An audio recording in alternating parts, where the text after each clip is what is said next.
3 words spoken in the right order moved paper that was never meant to move, and I was the one who spoke them.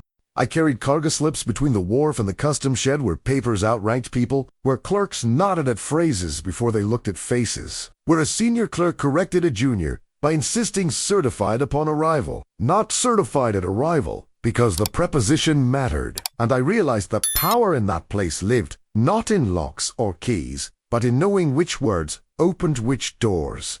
So I memorized the cadence, practiced the tone, studied which phrases made stamps fall without questions. And when a shipment of medicine meant for freed black families sat trapped behind fees they could not afford, I walked to the desk and spoke with absolute confidence.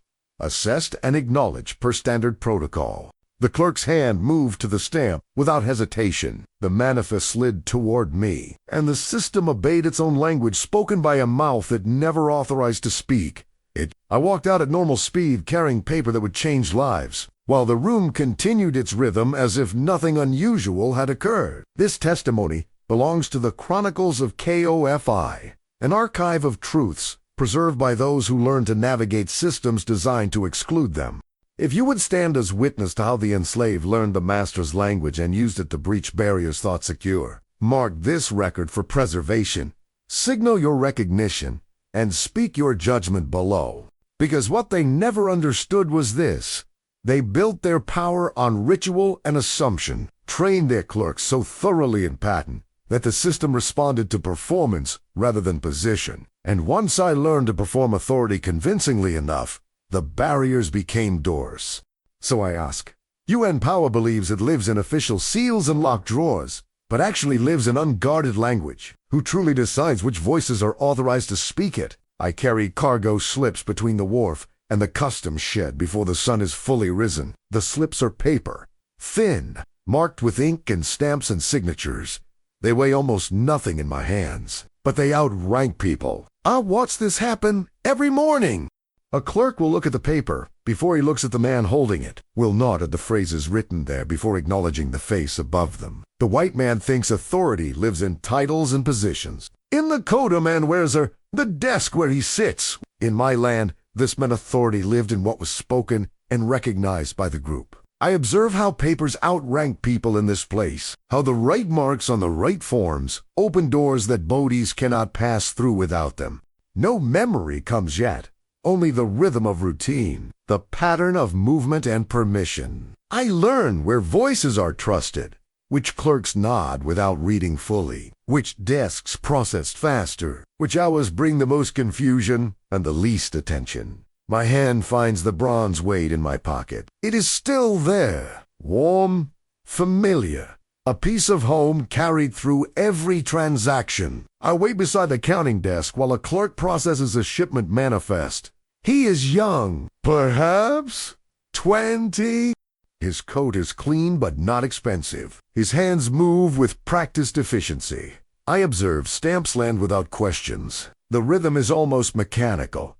He reads a line, checks a number, applies the stamp, reads the next line. The habit triggers a faint memory of gate words used in my village to pass at dusk. There were certain phrases you spoke to the men who watched the village entrance after dark. Words that meant you belonged, that you had legitimate business, that you should be allowed through. The words themselves were simple, ordinary, but spoken in the right order, with the right tone, to the right person. They opened the path. Spoken wrong, or to the wrong guard, or at the wrong time, they meant nothing. I keep silent and count repetitions. I watch which phrases appear on every form, which combinations of words receive stamps immediately, which trigger questions. The room teaches me its cues, its language, its ritual patterns. The white man thinks literacy is about reading words, about decoding symbols on a page. In my land, this meant literacy was about reading patterns, about understanding what repeats and why. I cannot read every word on these forms, but I can recognize shapes, can see which combinations appear together, can note which phrases cause hands to move automatically. A senior clerk corrects a junior at the desk beside me. His voice is sharp but not loud. Professional correction. You must write it this way, he says. Certified upon arrival. Not certified at arrival. The preposition matters. The junior nods, makes the correction, rewrites the line. I observe authority traveled through language, not rank. The senior clerk is older, yes, has been here longer, but his power in this moment comes from knowing the exact phrase, the precise wording that makes the form valid. The tone recalls elders' warning that words open paths before feet do. In my village, disputes were settled by those who could speak with the greatest precision, who could cite tradition exactly, who could invoke the proper blessings in the proper order. A man might be strong enough to take what he wanted, but without the words to justify it, the taking would not hold. Words created the path. Force only walked it. I memorized the cadence, certified upon arrival, the rhythm, the emphasis, the preposition that matters. I deliver a note from one office to another later that morning. The customs house is a maze of desks and clerks and papers moving in patterns I am learning to predict. Two men are arguing at a desk near the window. Their voices are rising. One gestures with a manifest. The other points at a ledger. A supervisor approaches. He does not raise his voice. He speaks a single phrase, assessed and acknowledged per standard protocol.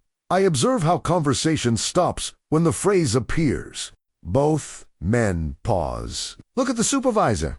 Nod. The argument is over. Not because either man was proven right or wrong, but because the phrase ended it, invoked a procedure that supersedes their dispute. No memory comes now, only confirmation of what I am beginning to understand. Power here does not flow from physical strength or even from official position alone. It flows through language, through knowing which words unlock which doors, which phrases end, which questions. I note who uses the phrase and when. Stored in the archive I am building in my mind. I do not forget. I never forget. Shift change brings confusion as new clerks replace old ones. Papers are mid-process. Decisions are incomplete. The transition creates disorder, but language quickly settles it. The departing clerk tells the arriving one, manifests pending on the left, cleared for release on the right, discrepancies held for morning review. The arriving clerk nods, sits, resumes the work without asking further questions. I observe clerks rely on ritual to restore order, the specific placement of papers, the exact phrases used to describe their status, the rhythm of handoff that allows work to continue seamlessly. This scene triggers a memory of ceremonies in my village that reset trust after conflict. When two families disputed, the elders would gather them. Certain words would be spoken, certain gestures performed, a bowl of water shared. The ritual did not erase the conflict, but it created a clean boundary, a moment where both parties agreed to proceed differently. Here, the shift change ritual does the same, creates order from potential chaos through repeated, recognized language. I keep moving with purpose. I do not linger. I do not draw attention by standing still where I should be working. The white man thinks belonging is about permission, about having the right to be in a space. In my land, this meant belonging was about moving correctly, about performing the role so completely that questioning you seemed unnecessary. I am told to wait while papers move past me on a desk. The clerk is processing a stack of customs declarations. Each one must be reviewed, stamped, logged. The work is slow. I stand to the side, not leaving, not approaching, simply present, patient. Waiting as instructed, I observe that waiting looks like belonging. A man who waits confidently, without fidgeting nor questioning, appears to have legitimate business, appears to be part of the system's normal function. A man who hesitates or shows confusion, or asks too many questions, draws scrutiny. The lesson recalls patience taught by elders to avoid notice. When hunters sought animals, my father said the key was not always speed. Sometimes it was stillness. The ability to wait without revealing yourself through movement or sound. The animal would eventually forget you were there, would relax its vigilance, would present the opportunity you needed. I stay still. I wait. I become part of the furniture of the room. Expected, unremarkable. A dock worker passes through the customs shed carrying invoices. He is tall, broad-shouldered, His hands are scarred from rope and splinters. Our eyes meet for the briefest moment. He mouths a short phrase without sound. Watch the third desk. I observe understanding pass without speech. The look recalls chosen kinship under risk. In my land, this meant we were never isolated, even when separated. We found each other, recognized each other, helped each other survive. Here, in this customs shed, in this city, in this life of bondage, the same truth holds. We cannot speak openly, cannot organize publicly, cannot challenge the system that owns us. But we can share information, can warn each other, can create small advantages through quiet coordination. The dock worker and I separate cleanly. He continues to his destination. I continue to mine. No one watching would see anything but two workers passing in a crowded room. But something was exchanged. Some knowledge passed. Some alliance acknowledged. That night, I sit in the small room where I sleep. The space is barely large enough for the cot and the nail where my coat hangs. I pause before continuing this memory, before carrying it forward into what happens next.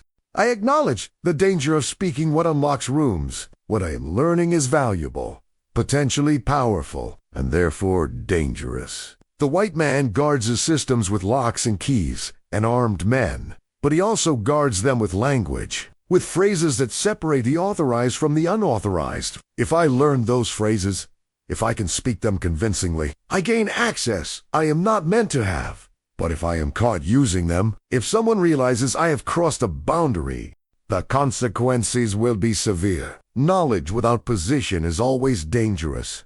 It marks you as transgressive, as reaching beyond your station. My hand finds the bronze weight in my pocket. It grounds me, reminds me why I continue despite the risk. Morning becomes the transition. I rise, I dress, I return to the wharf and the customs shed. The pattern repeats, day after day, observation layered upon observation, until the crisis comes. A delay threatens a shipment tied to lives I recognize. The ship arrived 2 days late due to weather. The cargo includes supplies meant for a community of freed black families living on the edge of the city. Medicine, tools, seed for planting, items purchased collectively, saved for over months, desperately needed. But the paperwork is incomplete. A signature is missing. A form was damaged by water during the voyage. The shipment sits in the customs warehouse, inaccessible, accruing fees daily that the families cannot afford.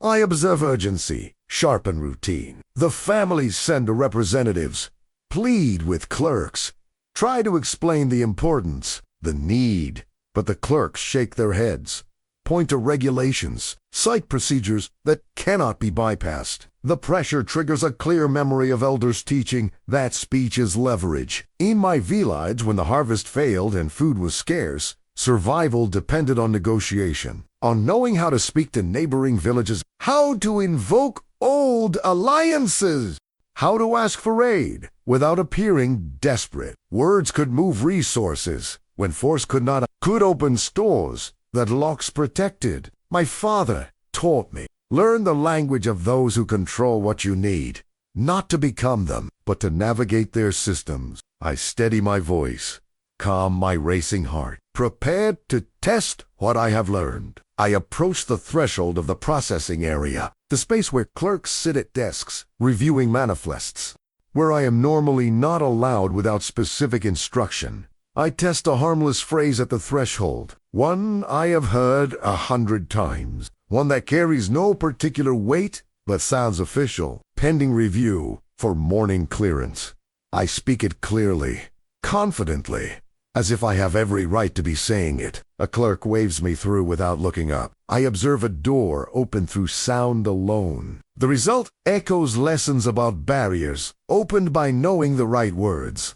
In my village, certain sacred spaces could only be entered after speaking specific invocations. The words themselves held no magic, but they demonstrated you had been taught, that you belonged to the group authorized to enter. Here, the principle is the same.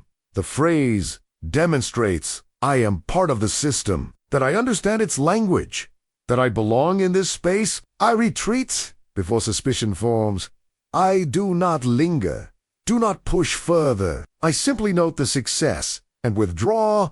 My hand finds the bronze weight in my pocket. It is still there, still grounding me. I repeat the test during a busier hour when multiple clerks are processing papers simultaneously. When attention is divided and efficiency is prioritized over scrutiny, I speak another phrase I've memorized. Certified upon arrival. A different clerk nods without looking at me fully, assumes I am delivering a form or carrying out an instruction. I observe success increase with noise and distraction. No memory comes now, only timing refined through practice. The white man thinks security is about barriers, about locked doors and guarded entries, about keeping the unauthorized out through physical means. In my land, this meant security was about recognition, about knowing who belonged through shared language and behavior. Physical barriers could be breached, but social barriers, invisible walls built by ritual and phrase and expectations, were harder to cross. Unless you learned the language, unless you could perform belonging convincingly enough that no one thought to question you. I adjust my pace. I move with purpose, but not haste. I carry papers even when they are not specific assignments. I look busy, official, part of the machine. The dock worker who warned me earlier finds me during a break. We stand near the water pump. The sound of water covers our conversation. His name is Samuel. He has been working the docks for 7 years. He knows things, sees patterns, understands how the system works and where its weaknesses lie. He teaches me which words end questions most effectively. Standard protocol requires stops most inquiries immediately. Assessed and acknowledged signals that a review has already occurred and need not be repeated. Per established procedure invokes authority without naming a specific source. I observe his certainty as he speaks. This is knowledge he has gathered over years. Tested, proven. I keep my face empty of emotion. I do not show how valuable this teaching is, how much it means. The teaching recalls language passed quietly to protect the group. In my village, certain families held knowledge about which paths through the forest avoided dangerous animals, which plants were safe to eat, which water sources stayed clean during drought. This knowledge was not written, not proclaimed publicly. It was passed quietly, parent to child, friend to friend, shared within the community for collective survival. Samuel is doing the same, sharing what he knows, arming me with tools that might help not just me, but others we are connected to. I practiced the cadence alone that night, in my small room, speaking softly so no one hears. Standard protocol requires, assessed and acknowledged, per established procedure. I test the rhythm, the emphasis, the tone of voice that conveys official certainty rather than personal opinion. The white man thinks authority is inherent, that some people are simply born to command and others to obey. In my land, this meant authority was performed, was enacted through the right words and gestures and postures. A chief who forgot the proper rituals lost authority. A healer who could not recite the correct invocations lost credibility. Power was not in the person, it was in the performance. And performance could be learned. I do not forget. I never forget. I wait for the senior clerk's presence the next morning. He is the one others defer to, the one whose habits set the standard. I observe how junior clerks mirror his habits, how they watch him for cues on how to process unusual situations, how they adopt his phrases and his rhythm. The mirroring recalls chiefs in my village, whose words became law through repetition. When a chief spoke a judgment, the elders would repeat it. The repetition gave it weight, made it official, transformed a single voice into collective decision. Here, when the senior clerk uses a phrase, the junior clerks adopt it, use it in their own processing, spread it through the system until it becomes standard language. One, choose my moment carefully. Wait for the senior clerk to be present but occupied, watching but not directly engaged. I approach a junior clerk with a form, a legitimate one, a task I have been given, but I add something, a phrase, one I have heard the senior clerk use. for expedited processing per standard protocol. The junior clerk looks at the form, looks at me, hesitates, then glances at the senior clerk, sees him slightly nod at me. Just a general acknowledgement of the room's activity. The junior clerk processes the form immediately, stamps it, hands it back. I speak the first word of power and watch posture change. I observe attention narrow, not widen. The clerk focuses on the form, not on me. Processes the request, not the requester. The effect confirms the leverage I have gained. Language has created a small opening, a moment of access, a crack in the system wide enough for certain things to pass through. I continue calmly. Do not show excitement or relief. Simply take the stamped form and move on. My hand finds the bronze weight in my pocket. It is still there, but now I carry something else. Something lighter, but more dangerous. I carry the knowledge that the system can be navigated, that its barriers are not absolute, that the right words, spoken at the right time, can move paper. And paper, in this place, moves everything else. I watch the customs shed for days, learning the patterns more precisely, identifying the moments of greatest vulnerability, the hours when clerks are tired or distracted or simply process in too much to scrutinize carefully. I add the second word to my vocabulary of power. A shipment needs clearance. The paperwork is technically complete, but sits in a stack awaiting review. Days might pass before it is processed normally. I approach with the manifest. I speak clearly, assessed and acknowledged per standard protocol. I observe hands obey language trained into them. The clerk's hand moves automatically to the stamp, applies it to the manifest, slides the paper toward me. No memory comes now, only control without force, only the power of pattern and expectation. The white man has trained his clerks so thoroughly in routine that they respond to the ritual more than to the reality. They hear the phrase, their hands move. The system continues. In my land, this meant the strongest walls were often the ones built in minds, the barriers people created through habit and assumption. And those walls could be walked through if you knew the right words. I hold steady. I take the manifest. I walk away at normal speed. My heart is racing, but my face shows nothing. I speak the third word, and the manifest slides toward me. I observe silence, settle like permission. The clerk has already moved to the next form, already forgotten me, already returned to the rhythm of processing. The memory of Samuel teaching me withdraws. I do not need it anymore. I have tested the knowledge, proven it works, used it successfully.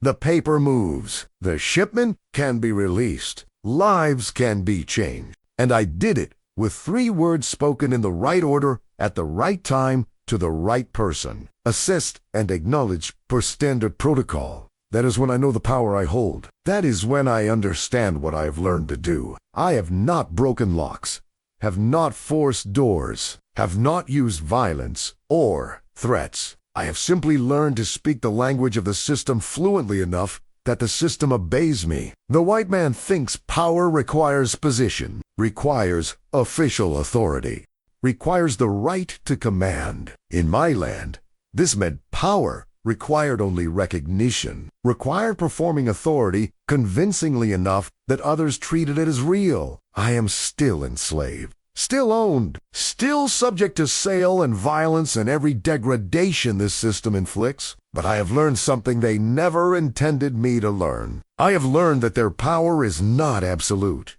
that their systems have cracks. That language is a tool they left unguarded because they never imagined we would learn to use it. My hand finds the bronze weight in my pocket one more time. It is still there, still warm, still mine. But now I carry something else alongside it. I carry the knowledge that 3 words can move paper, and paper can change lives. And I have just begun to understand what that might mean. I carry the manifest away at walking speed, not hurried, not slow. The exact pace of a man performing routine work, a body moving through space with purpose, but without urgency. My hands do not shake. My breathing stays steady. My face shows nothing but patient focus. I observe no eyes, Follow me as I cross the custom shed floor. The clerks are already processing the next forms, already absorbed in the next tasks. The rhythm of work has swallowed the moment I just created. No memory comes, only outcome. Only the reality of paper in my hands that should not be there. Routine protects the exit just as it enabled the entry. The white man has built a system so reliant on pattern that breaking it invisibly is possible. You simply perform the pattern correctly enough that no one thinks to question whether you should be performing it at all.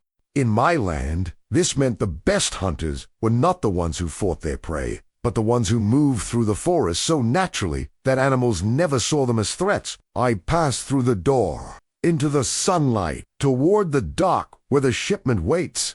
The manifest in my hand is permission, is authority, is power condensed into ink and paper and official stamps. It will release supplies worth more than I could earn in a year of labor.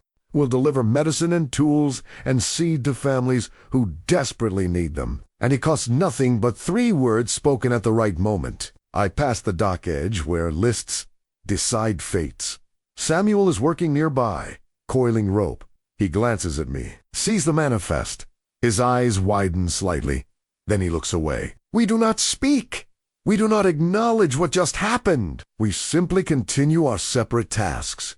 But I know he understands, knows what I have done, knows what it means. I observe how ink becomes motion. The manifest authorizes the release. The warehouse keeper checks it, nods, begins directing workers to move the cargo.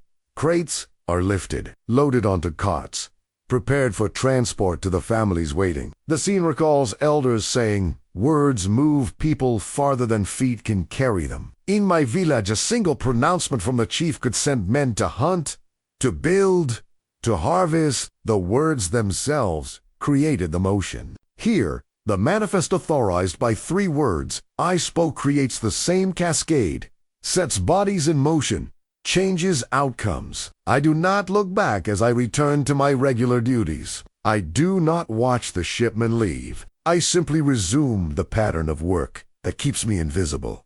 My hand finds the bronze weight in my pocket. It is still there, grounding me, reminding me of who I am beneath what I do. A question is asked later that afternoon. A supervisor notices the shipment was released earlier than expected.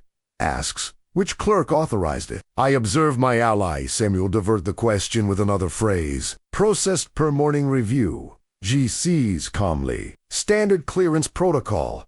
The supervisor nods, makes a note, moves on. I observe the room, accept the explanation, without further inquiry. The moment recalls protection shared through language rather than force. Samuel did not lie exactly. He spoke words that sounded official, that invoked procedure. That gave the supervisor a reason to stop asking questions, and the supervisor accepted it because the language was correct. The ritual was performed properly. We never meet eyes, never acknowledge what just happened. We continue working as if nothing unusual occurred, but something passed between us. Some shared understanding, some deepening of the alliance formed through quiet coordination. The white man thinks loyalty is sworn openly, proclaimed in oaths and ceremonies, declared before witnesses. In my land, this meant the deepest loyalties were often the ones never spoken, demonstrated through action, proven through risk, shed silently. The manifest is returned to the customs shed the next day, filed among the processed documents. I observe it is returned, altered by time, not hands. The date stamp is yesterday's. The authorization signatures are present but unremarkable.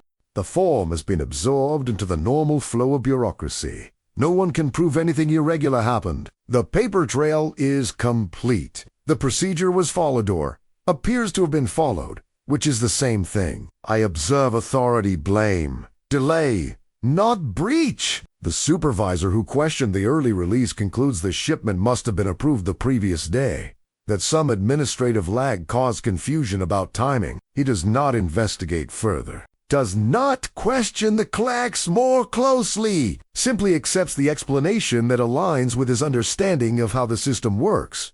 No memory comes now, only erasure, only the system's ability to absorb irregularity and rewrite it as normalcy. Work resumes its normal pattern. Papers move, stamps fall, clerks process manifests and declarations and invoices in the endless rhythm of commerce and regulation. I return to carrying slips between the wharf and the customs shed, to waiting patiently beside desks, to moving through the space with the invisibility of routine labor. But something has changed. Some boundary has been crossed. Some knowledge has been proven. I know now that the system can be navigated, that its barriers are permeable, that the right language at the right moment can create openings, and others are beginning to know it too.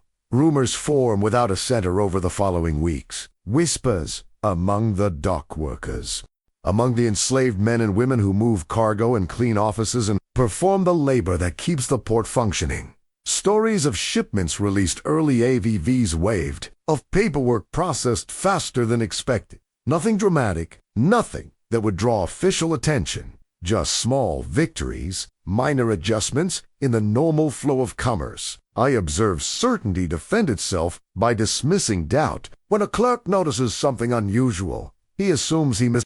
When a supervisor sees a pattern, he attributes it to coincidence or improved efficiency. The system is too confident in its own security to imagine it could be compromised from within, especially not by the laborers it considers too ignorant to understand its workings. The defense recalls leaders in my village preserving face through denial. When a chief's decision proved wrong, he would reframe the outcome, would claim it was always part of the plan, would refuse to acknowledge error, even when everyone could see it. Admitting the mistake would undermine authority. So the mistake was simply renamed, reinterpreted, absorbed into a narrative that preserved power. Here, the clerks and supervisors do the same. They cannot admit the system might be vulnerable, cannot acknowledge that unauthorized access might be possible. So they explain away the irregularities, dismiss them as normal variations, protect their certainty by refusing to examine it too closely. I remain ordinary.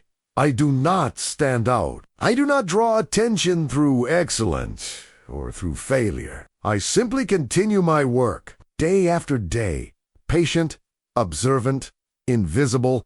Access to certain areas tightens briefly. New procedures are introduced. Clerks are reminded to verify authorization more carefully, but the changes are temporary. The tightening is superficial. Within weeks, I observe habit reclaim control. The new procedures are too cumbersome. They slow the processing, create backlogs, frustrate the clerks who must implement them. Gradually, quietly, the old patterns reassert themselves. The system heals by forgetting the disruption, by returning to the comfortable rhythm of routine. The white man builds elaborate systems, but cannot maintain constant vigilance, cannot sustain heightened security indefinitely. Eventually, efficiency demands that trust return, that the barriers lower, that the rhythm resume. In my land, this meant patient hunters could outlast frightened prey, could wait for wariness to fade, for patterns to reestablish. I keep the cadence stored in my memory, the phrases, the tone, the timing. I do not use them frequently, do not risk exposure through repetition, but I know they are there, available when needed, and I am not the only one who knows. Samuel has taught others, quietly, carefully, selected individuals who can be trusted, who understand the risk, who will use the knowledge sparingly and wisely. A network forms, without ever being named, without meetings or oaths or formal organization. Simply individuals who help each other when possible, who share information, who create small advantages through quiet coordination. Days pass, and papers keep moving through the customs shed, but some of those papers move differently now, faster, through channels they were not meant to access. I observe lives change course quietly. A family receives supplies before fees accumulate beyond their ability to pay. A shipment of medicine reaches a community before illness spreads further. Tools arrive in time for planting season. Small changes, modest victories, nothing dramatic enough to trigger investigation, but real, consequential, meaningful to those whose lives are affected. The lesson settles in my chest like a stone finding the river bottom. Language leaves no footprints. Force can be traced. Violence leaves evidence. Even theft creates absence that can be discovered. But speaking the right words at the right time, that leaves no mark, creates no proof, generates no trail for investigators to follow. The system was breached not by breaking it, but by speaking its own language back to it. I remember this for balance, for the next time, for the future moments when the knowledge might be needed again. The white man thinks security is about locks and guards and physical barriers, about keeping things separated and controlled. In my land, this meant true security was about shared understanding, about community bonds, too strong to break, about loyalty that could not be bought or forced. His security is brittle, built on assumptions that can be challenged, on patterns that can be learned and reproduced. Our security is flexible, built on relationships, on knowledge passed quietly, on networks that have no official existence and therefore cannot be officially broken.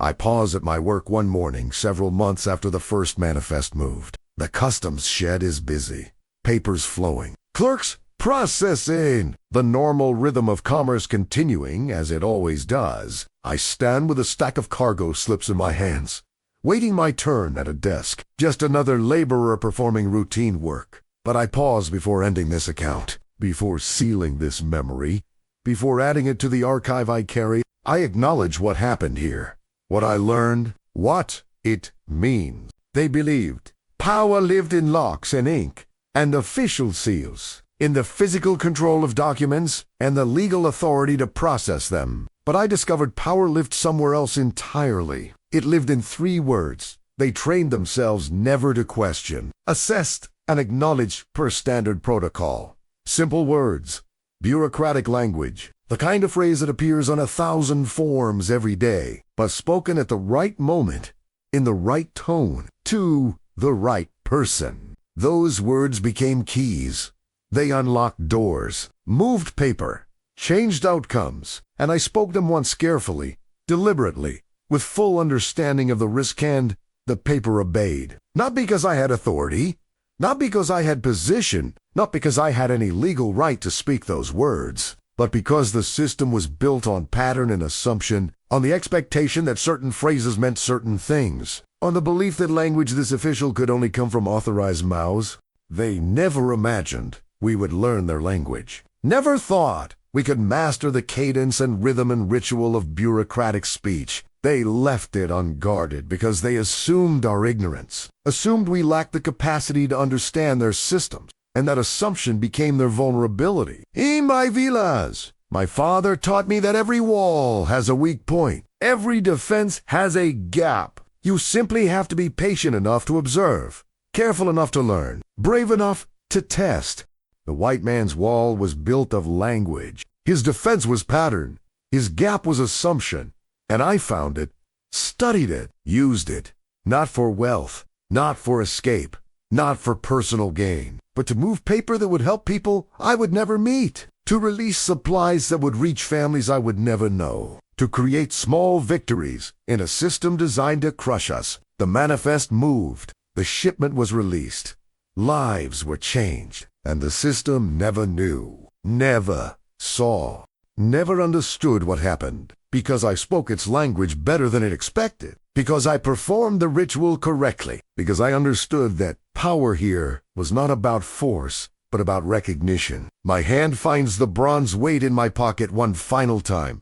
It is still there, still warm, still connecting me to home, to my mother, to the world I came from. But I carry something else now too, something I have built here, in this place of bondage and separation. I carry knowledge. I carry technique. I carry the understanding that systems can be navigated even by those they are designed to exclude. The white man owns my body, controls my labor, dictates where I live and what I do and how I survive. But he does not own my mind, does not control my observation, does not dictate what I learn from watching his world operate. And what I have learned is this: his power is not absolute. His systems are not impenetrable. His barriers can be crossed by those who understand them well enough. 3 words.